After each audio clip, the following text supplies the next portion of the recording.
Well, we have a very special interview for you today. Today, Mike and I had the pleasure of chatting with Dan Antonelli of KickCharge Creative.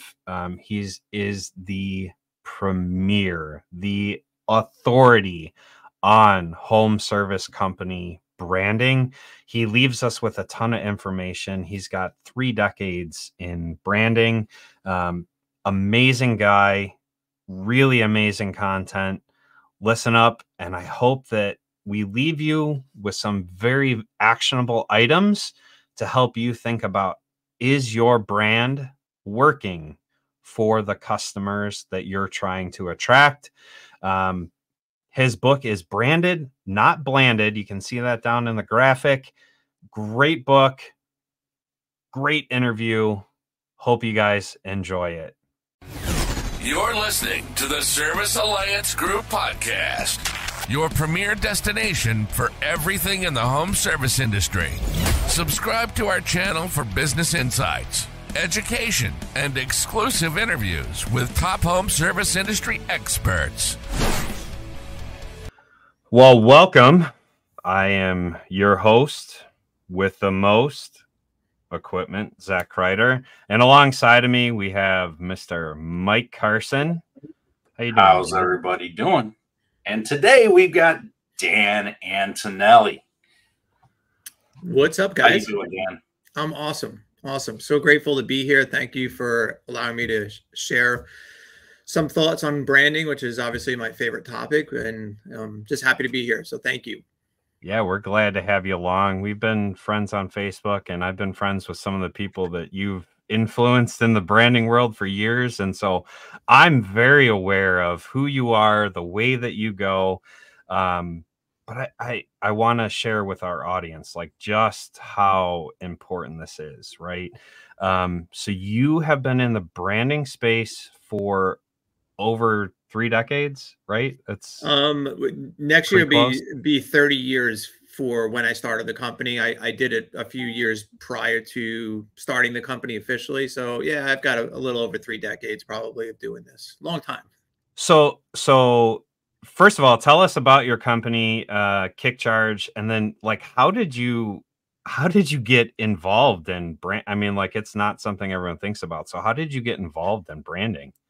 I think from a very early age, I was just obsessed with typography. So type, lettering, things like that. So when I was young, I was probably 15 years old. My brother was really into hot rods, and he used to get these hot rod magazines, and I would see all the cool lettering on these hot rods. And I was kind of more interested in the lettering than I was the actual hot rods. So I kind of studied a lot of that, and I thought, oh, it'd be cool to learn lettering. It'd be cool to learn pinstriping. And that was all stuff that was done by hand. There weren't computers at that point. So I really became kind of obsessed with hand lettering, pinstriping cars, pinstriping motorcycles. And then inevitably people would say, hey, can you make a sign? Can you put my name on the side of a truck and things like that? So I was literally like 15 or 16 years old, and I was lettering home service company vehicles in my parents' backyard. So like the first one that I did was for a chimney company. I think the second one that I did was for a plumbing company. Like I have all these pictures of these vans that I did, and they're pretty funny to look at now. I still think some of them, even when I was 15, are better than some of the stuff that I see today, which is really blows my mind. But so I wanted to really be a sign painter, and my parents, you know, I wound up getting a job at a sign shop in Staten Island, New York. You may hear a little my New York accent here. And I loved it. I think, oh my God, like just being involved with type all day long, and then understanding the fundamentals of layout, understanding the fundamentals of contrast, distance legibility, and being able to be in that physical space. So you're lettering a van, and you could tell immediately whether or not it's legible, whether or not it has sufficient contrast. And I worked under a master sign painter who taught me so much about layout and effective layout. And so that's one of the things I think a lot of the newer generation, as it relates to designing brands and designing truck wraps, it's very different a design on a screen versus being in that physical space and actually laying down you know, words on the side of a van, and then stepping back and being able to visualize, see exactly if it's working or not working. So that experience was great. I wanted to really just do that forever. And, you know, my parents thought it'd be a good idea for me to go to college, which I did. And I studied advertising. And I think that that actually was a really good thing for me, because I was able to sort of bridge the divide between those two worlds. So I was able to apply strategy to design, and then really think about how do you build an effective brand using the vehicle as the medium to deliver that message. So I went up graduating. I actually worked in New York City for about 5 years as a graphic designer. And then, like a lot of entrepreneurs, I started the business on the side. It was my side hustle. And I was commuting into New York City and then coming home and then working on logos, you know, and truck lettering and, you know, graphic design and things like that. So I thought from day one, I thought it would be great if a home service company had the ability to go to a single place and get their logo, their stationery, their uniforms, their trucks, their website, their brochures. And, you know, it's 30 years later, and that's exactly what we're still doing. So KickCharge today, we have, I think, 37 employees. We have an office here in New Jersey. We have about 27 physically here. And then we have, I think, about 10 or so that are actually remote designers. And we've grown a lot over the last few years. And, you know, the one philosophy that has been really common throughout our journey is the idea that our work has the ability to change lives, and to really respect that responsibility that we're given. And ultimately, we sort of live and breathe by the notion that we need to design as if lives are at stake. And so we understand how critical our job is and how sacred that responsibility is. Because if we screw this up, then we may hurt that company's ability to actually grow, to actually scale, to actually provide for their family, their employees, and things like that. So we really consider that responsibility to be one of the most important things. I teach wrap design to other companies and other designers, and I stress that as the most important. Accept the responsibility in which you're granted, and to treat it with the utmost respect, because that business is relying on you to know your craft, to know the subject matter, to know how to build something that will ultimately deliver an ROI. And so it frustrates me a lot to see some of the things that are being put out, because I know they will never deliver an ROI for that business that is relying so heavily on that. Like, they need that. It's so important for them to have this vehicle out there delivering, you know, marketing value, and most of them don't. And that just really frustrates me. It's one of the reasons why I wrote the book, because I wanted to try to educate actually more home service owners than necessarily designers, because I was like, well, if more home service owners understood how this even works, then maybe the person they're working with doesn't understand it as well as they do, and they could direct them better. And they could say, hey, we need to be doing this. We need to do more of that, you know, things like that. So, so it's been a great journey, you know, super blessed, super fortunate. I'm so grateful for all the companies we get to work with. You know, this year we'll probably do the branding for maybe 300 home service companies. And to see the impact of our work firsthand is just the best part of what we get to do on a daily basis. So, you know, we'll go to a trade show if I'm speaking at and see a lot of clients, and, you know, just the sense of gratitude that they have towards us and the team, I think is ultimately really what drives us. So it's like, how many more lives can we change with our work is really more about the mindset of where we're going. I love it, man. I love it. I'm gonna switch the layout here real quick, because I want to try and like narrow in on this. So one of the things I heard you say in that whole like introduction of who you are is like, you want to talk about a master, you want to talk about authority within a space.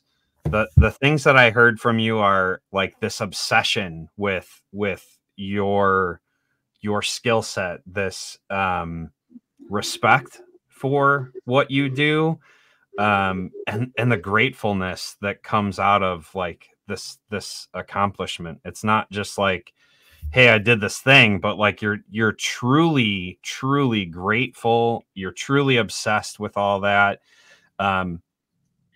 how do you think that sets you apart from some of these other companies? I know you said you teach other companies, but like clearly you have just this like obsession to make other people better. Well, I mean, part of that obsession, first off, has to do with the notion that ultimately we truly believe that nothing we're doing today is good enough for tomorrow, right? So we'll put out a truck wrap, I'll post it on Facebook, and I'll get some comments, and people say, "Oh my God, that's the best thing you've ever done," or something like that. And that's nice for the moment, but you also have to recognize, well, shit, man, I've got to figure out a way that I can be even better than that. And how do I top that? And I think ultimately that mindset also has really driven that notion over the years, because there is no pinnacle. There's no peak that we're going to get to. Because as soon as you get to the peak, the only way to go is down after the peak. So I refuse to believe that we're the best we'll ever be. That doesn't really exist. We're the best we'll ever be right at this very moment, but tomorrow we're going to be actually better. So, the notion of understanding, like you said, that responsibility, that sense of gratitude. I mean, my mindset personally, as far as the notion of gratitude, has really changed, and more significantly been impacted over the last, like 3.5 years ago. I had a heart issue. Like, I really honestly should not be here talking to you today.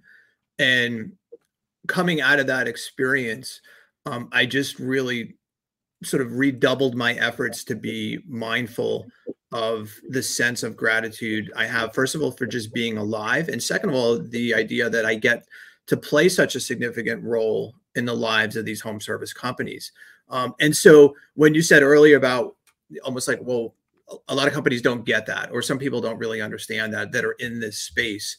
I've never been one to say we are just going to cash checks and do things that we don't believe in. So we get asked all the time to work with people's existing brands.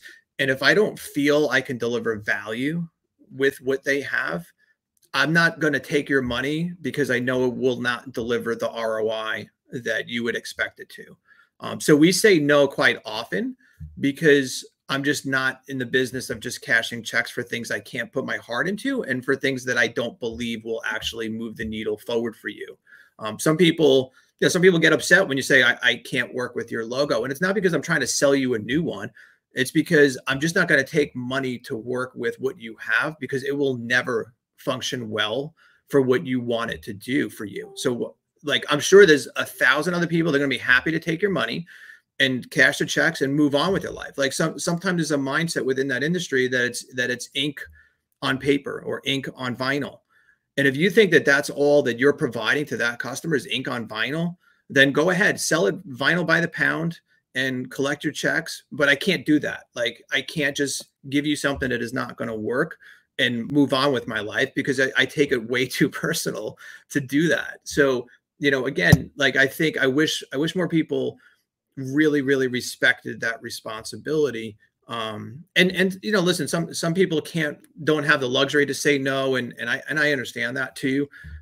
But it's just, we're super fortunate that I don't need to say yes to everything. And I'm just not going to say yes to things I don't believe will help you. It's just not how we roll. And it's never been how we roll. I mean, one of the key values we have is have our clients back at all times. I can't have your back if I'm taking money for something that is never going to work for you. Dan, when you have a company that comes to you and they've got a poor brand, and maybe they don't have a clue that they have a poor brand, mm-hmm. How do you approach and work with them to help them understand that, and help them understand the value of rebranding, so that they'd have a better future? Yeah. So, yeah, I mean, you could easily point out some fundamental flaws in maybe what they have. Maybe it's just, basic graphic design, like it's not legible. The artwork is rendered incorrectly. The mascot is rendered poorly. The truck wrap is illegible. So you can do as much of that as possible to try to educate them. Certainly, I direct people to watch some of the videos on our KickCharge YouTube channel, where I've presented on the topic. And I'm just like, listen, whether you hire me or not, like, just watch this video so you understand what the battle is that's being waged on the street every single day, and how what you have is missing the mark. And because of that, you're a slave to Google. You're a slave to all these other marketing channels because no one knows you exist in that particular market. So I try to do the best I can to educate them with as much information as possible. And I help so many people essentially for free. Like, I'm happy. Hey, I get so many, messages on Facebook. Hey, like, I can't afford to use you right now, but what do you think of this? And I'm happy to give as many tips as far as, hey, just by fixing this, it'll at least be legible, or change this, or, I try to give as much input as I can. Because at the end of the day too, like, honestly, I really want everyone to win. Like, I want everyone to do well for themselves. Everyone deserves that opportunity. Not everyone can afford to work with KickCharge, but it doesn't mean that they don't deserve a better shot and a better chance.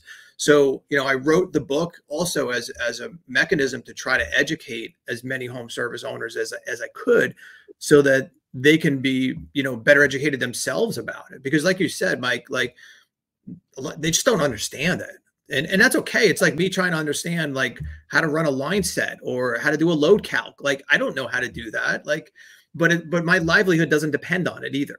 Right. So it's so critical, this piece. And you see so many common errors being made. As much as we can put this content out there to try to have people understand, ultimately the better. I really like the section where you focus on the education piece on rebranding, because a lot of people don't understand, rebranding is necessary sometimes. And it's a huge undertaking. I went through it, 12 years ago or so. And it was a big pain in the ass. And there's a lot of nuts and bolts to it. It's not just changing a logo and that's it. It's everything, that goes along with it, your website and all your marketing materials and things like that. So how do you work with people that are in that you see a very big necessity and they're willing to consider a rebrand, and walk us through like how you work with them and get through that? So, I mean, we have a process of rebranding that certainly you evaluate the name. If that's an obstacle, that's a conversation that needs to be had. So if it's a brand that we know will be very challenging to become sticky, to deliver brand promise, to have a sense of expectation or positive expectation, we'll have that conversation. So you look at name first and you say, okay, this is a name we can work with, or this is a name that no matter what we do is going to be not nearly as sticky as something with a better crafted name, right? So you look at that and you judge name not only just by some of those criteria, but how many years have they been using it? How visible are they in the community? Because I don't simply just go in and recommend everyone, hey, you change your name or it's never going to work. You have to measure the equity that exists already with that name before you decide that that's something that needs to change. And then secondly, you just look at, well, what is the promise that we're trying to exude from this brand? What do you want the takeaway to be? How do we want Mrs. Jones to feel when she sees your truck wrap, when she sees your brand, when you show up in uniform? What is the takeaway that we're trying to have her believe about it? Because so much of what we really do is just, it's all psychology driven. Essentially, what can we be doing with your brand to rent space in people's heads? Like, I want to distill it into its most simplistic notion. How do we live in people's heads for free or as low cost as possible? And that's why, names, last name brands are challenging. Initial based brands are challenging. Descriptive names that sound more like a search term than an actual brand name are challenging. So you look at all these things and then, you decide from that, what's the best path forward? Do we keep the name? Okay. If we do, then we're going to examine the competition. We're going to look at the color schemes in your market. We're going to figure out what colors we have opportunities in and which colors we can't touch. For example, like if you're going to build a brand in Philadelphia, there's a huge company in there called Horizon with about 400 orange vehicles on the road. you can't put another orange vehicle on the road in Philadelphia and expect people to associate that orange with your particular orange. So you build a mood board of all brands in your market, and you figure out where's the opportunities lie. Anyone using purple and apple green? No? Okay. Well, that's an opportunity for us maybe to own those brand colors.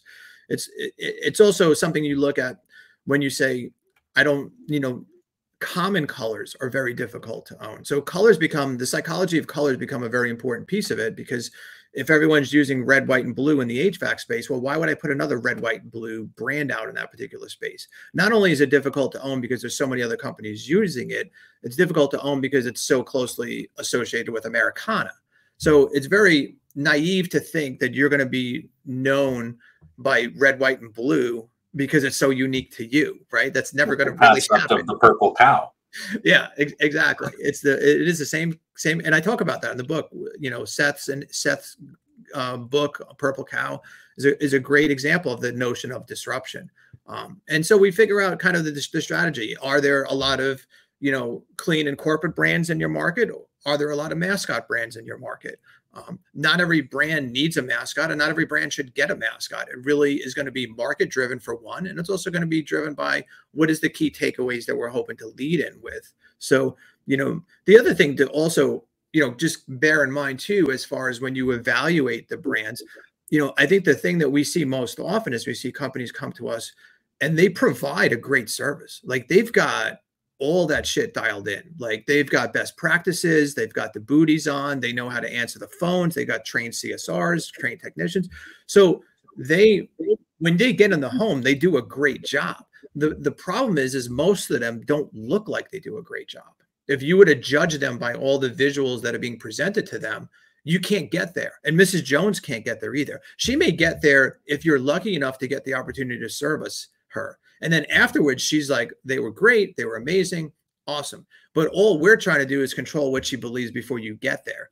And that's sort of the challenge you have also, is you have so many companies that are struggling to raise their average tickets, or their booking rates are poor, or their close rates are poor.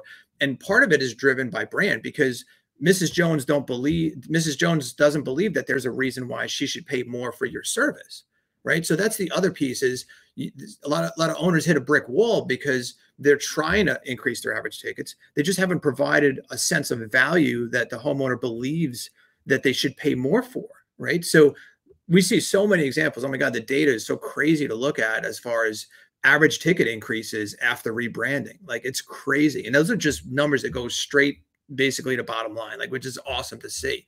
But, a lot of that is the sort of the wall that companies hit because they haven't given the consumer to believe a reason why there's value there or why they should pay more.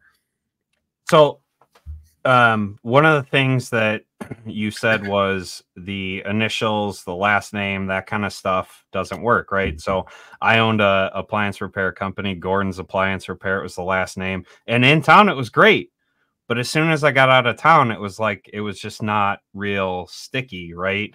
I currently work for a roofing company, and it's 3JM exteriors, right? Like, sometimes that's not always the stickiest in people's minds. But then you think of Tommy Mello, A1 garage door, right? Like, I mean, it's just like you can't miss it. So are there times where the last name or the initials or stuff like that, is there times where that can be sticky, or how do you approach something like that? So, I mean, Tommy's is a little more unique because it is initials, but typically A1 has a significance to it. So A1 typically means the best. So it's sort of more the exception rather than the rule. But you could look at the branding that we did for Gettle. You've heard of Gettle air conditioning. So we did that branding. That is a last name based brand. It was based on a brand of air conditioners that was started by a guy whose last name was Gettle. But people forget that there was a lot of advertising that went along with getting people to know what the brand promise was of that last name based brand. So are there a lot of successful last name brands? Yeah, there's a ton of successful last name brands. The biggest challenge is a lot of them required so much advertising to assign that promise. So I always try to look at it and say, well, listen, my clients don't have the luxury of dropping millions of dollars on advertising to get people to know why Antonelli Heating and Air is an amazing company. right? So I'm trying to lead in with a name that already delivers a promise. And if I can do that, then I don't necessarily need as much advertising to have people think something positive about the company. So TJS Roofing, I don't know why I would think that that's an amazing experience, but Pro Roofing or Pro Roof or something like that, I'm putting a word in there that's exhibiting some promise at least, and that's making me think or have the perception that I might get a better experience on this. Now, again, and like you said, visibility within that local community can be sometimes, you can do that with a last name based brand, but as you grow, who are these people, and why do I care about, them, or why do I think I'm going to get a great job from them? And I heard in another podcast that you have like a target range, because you obviously study the data and the owners study the data after the rebrand. Like you have a target range of like how much money they're spending on this advertising dollars to really pump that brand out there. Can you talk a little bit about what that looks like? I mean, obviously the lower the better is ultimately the goal. But what we like to see is we generally have so many clients that are living at 5% or less because the brand is doing so much of the heavy lifting. So when you start seeing home service companies that are in the 10% or more range, a lot of that is due to the fact that the brand is actually not functioning the way it should. And therefore, they're so much more reliant on Google, LSA, and those types of mediums to deliver the customer, right? So again, what would you rather do? Would you rather have people know your brand name and type that into Google, or would you rather fight for roofing repair near me? Because it's going to cost you a shit ton more to be number one for that keyword than it is for your own branded name. Like we just named a roofing company in Philly, Rooster Roofing, and I saw that. Yeah, I saw that one. And he was originally going to be calling it 24/7 roofing. And I said, do you do 24/7 roofing? It's like, well, not really. So I'm like, okay. But like our roofing is going to last 24/7. I'm like, well, yeah, I mean, I hope it's going to last 24/7. It's a bit of a jump to get there, right? Yeah, but I can't call you, Sunday morning at 4 a.m. and expect somebody showing up to fix my roof if it's leaking. Will I? And he's like, no, we don't really do that. I'm like, well, let's think about this differently. So I don't know if Mike has seen that particular logo that I posted, but you've seen it. But I've said the name of the company. You probably have an idea in your mind of what it looks like. Right. Yeah. Just by me saying the name of the company. And again, that's why that functions so much better than, 3J roofing. 3JM. Yeah. Yeah. I don't know what that really should look like, other than I assume there's a 3, there's a J and an M in there. But beyond that, like, I don't know why I would remember that specifically. But the thing is, I saw that once. I just saw the image once. And as soon as you said it, that image just instantly popped in my mind. Yeah, like, I remember the day memorable. you posted it. Like it stuck in my head from the day that you posted it. I'm like, oh yeah, I remember the comments even. Yeah, and we had a fun tagline. I think it's Cluck Yeah. It says Cluck Yeah, great roofing or something like that. And again, it's related to the brand name. There's some humor in it to aid in that. Making sure it sticks in your mind. And again, those are just the challenges that you often have with a last name brand, because I don't have a visual or very distinct visual that I can assign to, Carson Landscaping. Well, what is that supposed to look like? Well, or Carson Roofing. Like there's no obvious visual other than the stereotypical visuals, which then defeat the whole purpose, right?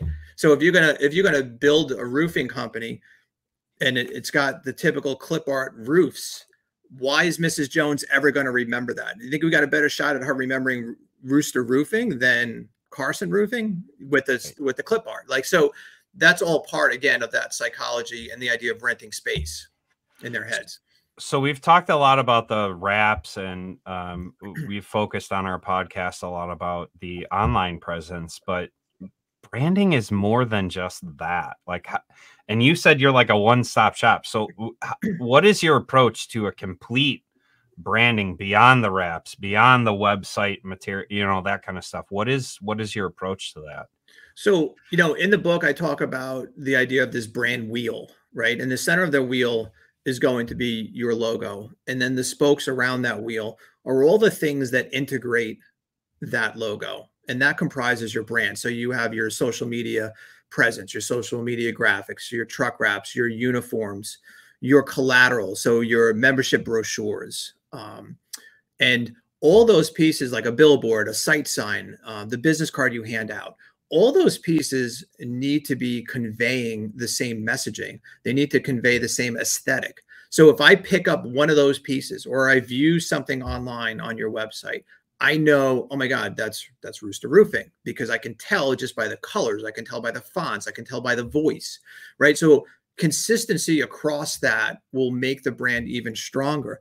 And then you also have the integration of the brand internally. So obviously the uniforms is one piece, but like, what does the training room look like? Is it branded? Does it show our core values?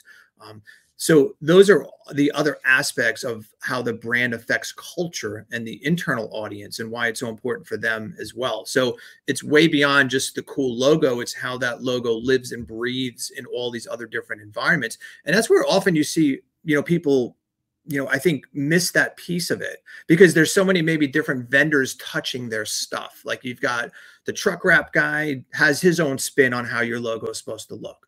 Then you've got the web developer and their team, and they've got their own spin on what your brand should be looking like. And the uniform guy, he does it his own way. He's a screen printer. He wants to do it whatever he wants. So all of a sudden now your logo is sort of, it's basically bastardized across all these different channels, and there's no continuity with it. So one of the things we love is obviously when we have the opportunity to create a more, well-branded, marketing experience for that consumer by using and having all these things matched. Like no matter where they live, they know whose company is being presented. And again, that all plays a role in all those accumulated impressions that consumer has made over time, is leading to them believing something about that experience. So again, like just the notion of renting space in their minds is a result of all these impressions that are being made in that brand wheel, so to speak.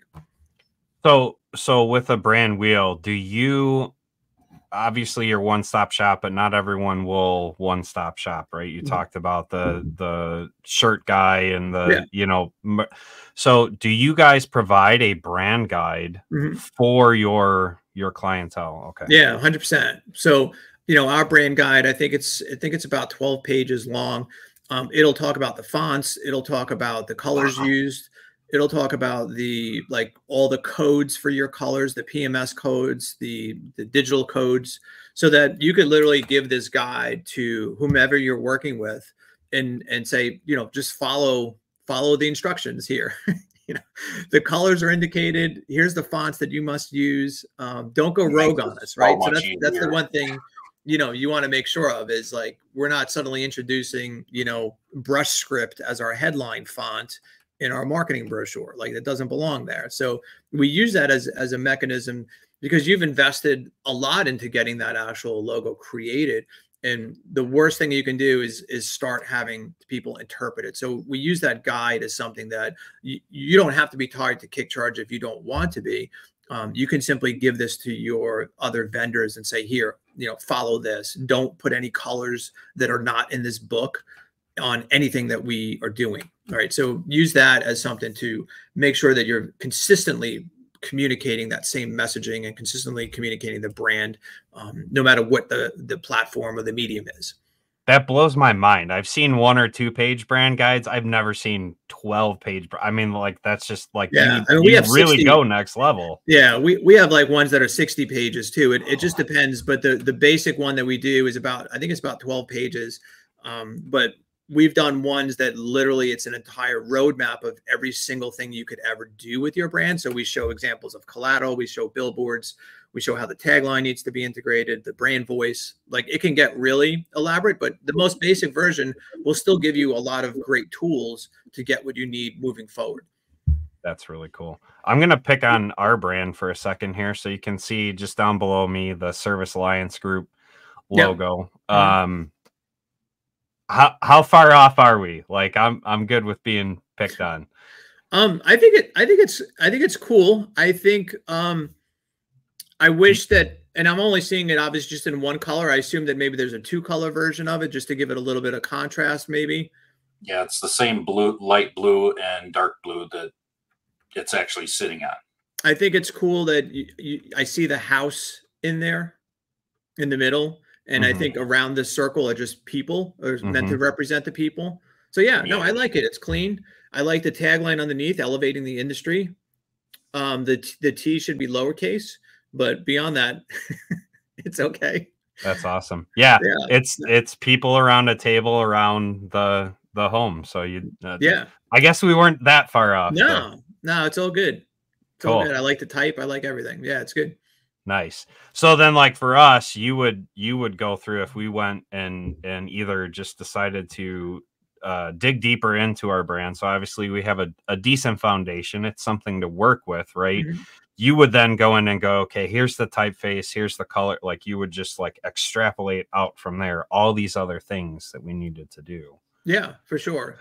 Yeah, and then you could build even like a lot of the brands that we do have other ancillary assets that go along with it, whether it's a background element or if it's on a truck, there may be like a swoosh or something like that will carry through on a pocket folder or on a billboard or things like that. So you're always just trying to make the connection of some of these strong visuals, no matter where they're living also. So you want to make sure that those pieces carry through on all the different things. So in your case, like maybe the fact that it's a very strong and very bold, iconic logo, like the icon itself, maybe that could be actually like a pattern that would repeat and just be sort of like a watermark in the background or something like that. So there's aspects of that we try to pull out of each brand to try to make them again, just visually a little bit more interesting and have a more full-fledged sort of brand package revolving around it. So go ahead, Mike. Oh, I had a question comment, and I want to see what your thoughts are on this. I love a lot of your designs. They're nostalgic-ish, and really eye-catching. And it seems like all things old are new again, and you've found a way to reimagine that, right? And my question is, looking ahead, for the future, what emerging trends do you see impacting branding, in the home service industry over the next years? I think, we've done a lot of nostalgia-based brands. Gettle is a nostalgia-based brand, which speaks to, again, a very deep history and sense of, that company has been around, I think 80 years or so is when the original first Gettle air conditioners were created. I think you have to just, we base a lot of our strategy on what the market looks like in that particular area. The one thing I will say is, we sometimes hear, you see some comments online about mascots in particular, where people like, oh, everyone's using mascots now, or everyone has a mascot. And the reality is that, you're looking at a lot of stuff in a very minute microcosm, so to speak. And in reality, because we look at this every day, like we're doing market analysis every single day. We do that six times a week, roughly. We don't actually see a prevalence of a lot of the things that people are saying we see a lot of. It's online, you see a lot of it. But in the market, is Mrs. Jones really being bombarded with a million mascots that she can't discern the difference between them? And we haven't really seen that a lot. But if I go into a market and there's 5 other mascot brands and they're big brands, well, I'm not putting another one out there. We're going to do something different. I think the challenge and the thing that I sort of lament to a certain extent is there's a lot of really bad mascot design being done. There's some terrible mascots that are being put in the market. We've had to redo a bunch of them. And it's sad because somebody sold that to them and said, this is what you should be doing. And it was never going to work because it was never executed properly. So the amount of care that we put into doing a mascot, is it unique? Is it something that feels different? and even how it's constructed, like the way in which we actually build mascots is so radically different than what most of these other people are doing. And that part makes me sad also, because they're designing things that were never meant to be on the side of a truck. Maybe it was okay on the top of a website, but it was never engineered to be functional on the side of a truck. So it's very deliberate how we actually craft some of those. But, you know, we do so many non-mascot based brands. I almost feel like we do just as many non-mascot brands, but for some reason they don't get as much attention online. I don't know why. Like, you know, it's funny, you know, but as far as like trends, I mean, I think nostalgia, when it's done correctly, still feels timeless to me. And, you know, there's been some arguments, well, all the millennials don't really care about nostalgia. And I'm like, I don't really think that they're going to look at a nostalgia brand and say, oh, I'm not using them because it doesn't look like Uber or Tesla. You know, I don't think that that's, you know, deterring them from a future generation of using a home service company. Because whether you look nostalgic, you're still going to be deploying modern technology. You're still going to be texting the customer, letting them know when they're coming. Still going to be using Service Titan or House Call Pro or Sierra, one of those CRMs, to deliver some of the technology. So it's an interesting question, but I still think, again, you let the market of that specific brand drive strategy. And there isn't, like, some people that start the conversation, hey, we want to be a retro nostalgic brand. I'm like, let's not decide that until I know what the market looks like. If there's an opportunity to do it, great. But let's make sure of that before we just, you know, it's our instinct that we want to do that. I want to research that before I make that conclusion. As a millennial, well, I guess technically I'm in that weird generation, 80 to 85, where we're not really millennials, but we're called millennials. It's very true what you said. Like, we don't necessarily care, like, if it's retro, not retro, whatever. It's all the other things that play into it. It's the stuff that sticks in our heads, those sticky things that you were talking about. And one of the things I think that dilutes brands and appliance guys, who is all, like, appliance repair companies are a huge part of who we service. They have this tendency with all their marketing, not just their trucks, but all their marketing, to like puke. I call it the puke. Like, they just puke all this stuff up there. And I saw a post the other day, you put it up, and it was an HVAC company. Or like, I'm not going to remember that brand. And there's like all this crap on the truck. Like, I don't even know who this company is, right? You just snap the picture. And so can you talk a little bit about that, like puking too much information when you're doing the marketing? Well, I mean, let's be honest. If your company name says appliance or appliance repair, honestly, what else are we supposed to be telling them? What else do they need to know? Do we need to put, you know, sales and service on there too? Like, just distill the brand into its purest form. And you don't need nearly the amount of information that you're putting on this side of the truck. Because also keep in mind, it's not meant to be a call to action. It's not meant to be, oh my God, I hope that the guy driving next to me, that his washing machine just broke this morning. And some of them think that way, though. Some of them really think that way. No, I know, because they'll say, oh my God, I got a call off my truck. So, you know, I read a stat the other day that said something to the effect of 5% of the people at any given moment are actually in the market for a home service company. 5%. So that's 95 people who could give a shit about what's on the side of your truck to a certain extent, right? But what can I do to make them remember your truck and your brand, more importantly, when they need service? That's the part that we're trying to do. So big name, very legible, easy to read, not a ton of information. I mean, we're not even putting phone numbers on most of our truck wraps these days, because honestly, when was the last time you actually dialed a phone number on your smartphone? I Google the company. Go to Google and Google the company name and get the phone number right there? Yeah, of course you did. But oh my God, we need a phone number. How are they going to contact us? What do you mean, how are they going to contact us? I mean, what are they, idiots? Like, seriously, like, they're going to just be able to go on Google and find out your name. And if you're branded properly, they're going to remember your name. It's much easier to remember the name than it is a random set of 9 digits or whatever it is, 7 digits. So, you know, we always are taking things out of the truck wrap, like QR codes. We're not strong believers in QR codes. Like, okay, so I'm driving and now I'm going to be using my camera to QR code.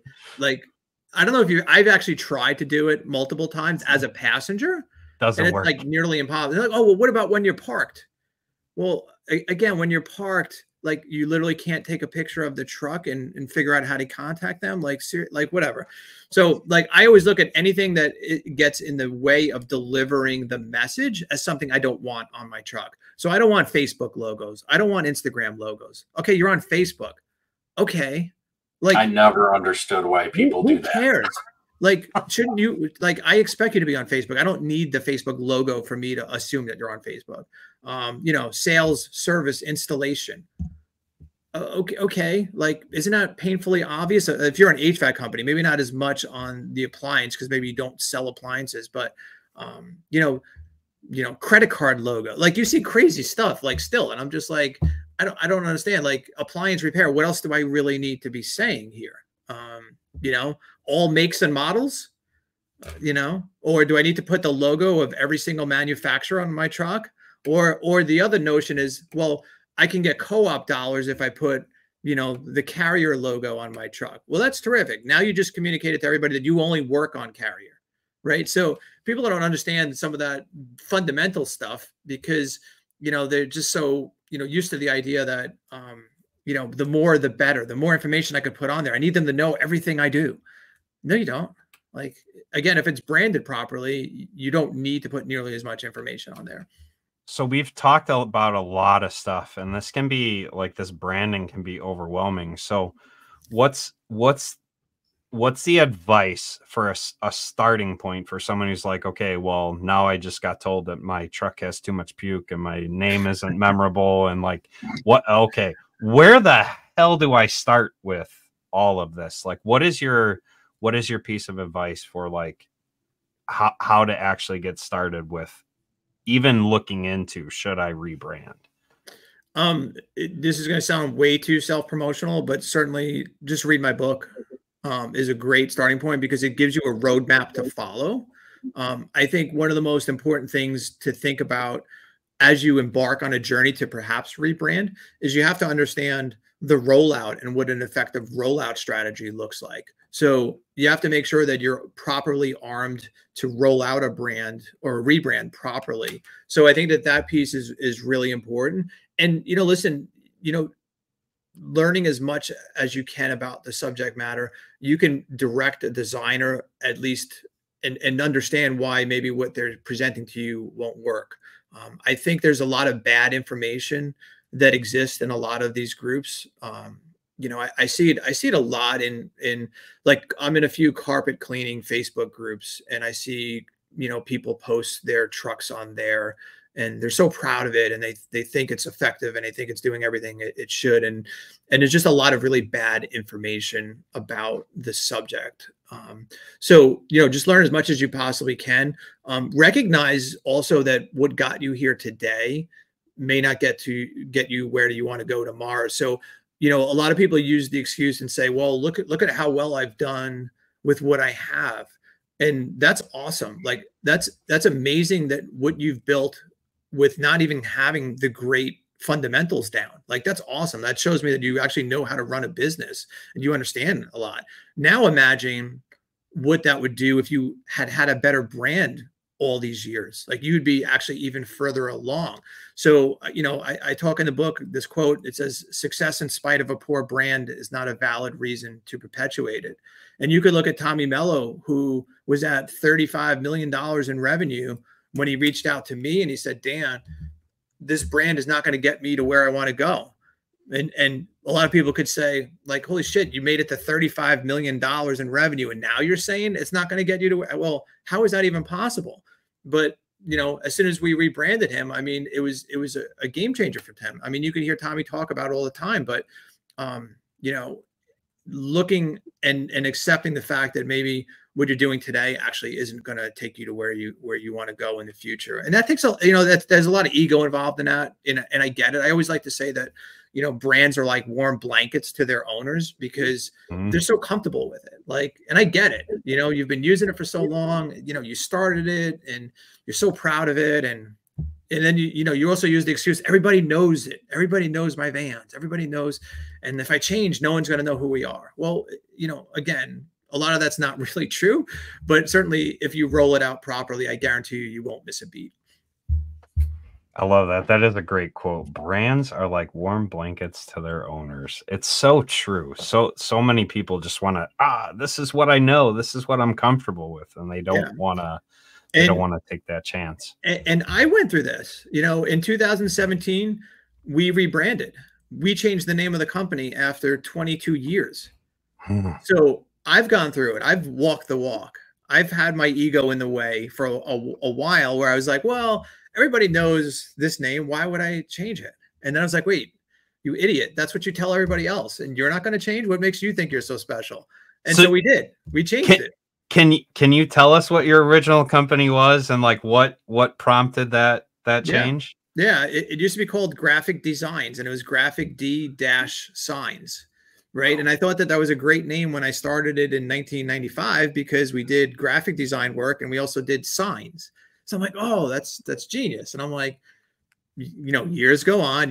We don't even do actual physical truck lettering anymore. Like we don't actually wrap any trucks. We only do design works.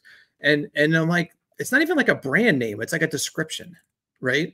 So I had to, accept that it wasn't working. It wasn't going to take us where we wanted to go. And so that's how KickCharge was born. And oh my God, like if we hadn't renamed in 2017, there's no way we're here today. There's zero chance. We would be so far behind. So it was one of the best things that we did from recruitment perspective, from a marketing perspective. It's a name that captures our energy. It captures our passion. Like I can't imagine a better name for what we do and who we are. But there's no way we get to where we are without doing that. So I had to recognize the fact, swallow my ego a little bit. And I think also even going through that process has made me certainly have a lot more empathy towards the people that we're doing it for, because I know what you went through. Like I did the same thing. So I love that. I love that. Yeah, because KickCharge Creative, that really evokes like, okay, this is what this company, like it's very clear what you do just from your logo, from your, like it's very clean. It's very clear. I love it. Dan, so as we're wrapping up here, would you like to leave the audience with an action step or something important that they can do today to kind of really kickcharge their brand? Yeah, absolutely. I mean, just take a hard look at your numbers. Take a hard look at your cost per acquisition. And if you're spending a ton of money to try to put your name in front of people, consider how much better it might be for you if you became what we call 5 mile famous within your community. And if everybody knew your brand name when they needed service, instead of relying on Google to pay to deliver that. So that exposure with your community cannot be understated, not just the trucks, but your engagement with the community events, being visible in your community, making the most of every impression that you can make within that world will deliver so much better ROI long-term. So it's hard sometimes when you first start and you've got to rely sometimes on Google to deliver those leads. Branding is a long game as opposed to a short game. But make the investment in it, and definitely it'll definitely pay dividends, not only just in lowered marketing spend, but average tickets, booking rates. All those things are things that we see improved with a better brand. Awesome. Well, thank you for your time today, Dan. We appreciate you coming on and sharing a little bit about who you are and a little bit about what you do with our audience. They can find you at kickcharge.com. You're also on Facebook. You're in a lot of the Facebook groups, and you're always out there helping. I see you all the time, just helping people. So we appreciate you so much for coming on. All right. Thanks, Zach. Thanks, Mike. Appreciate it. Thanks for tuning in to the Service Alliance Group podcast. Make sure you visit our website at servicealliancegroup.com for home service business resources.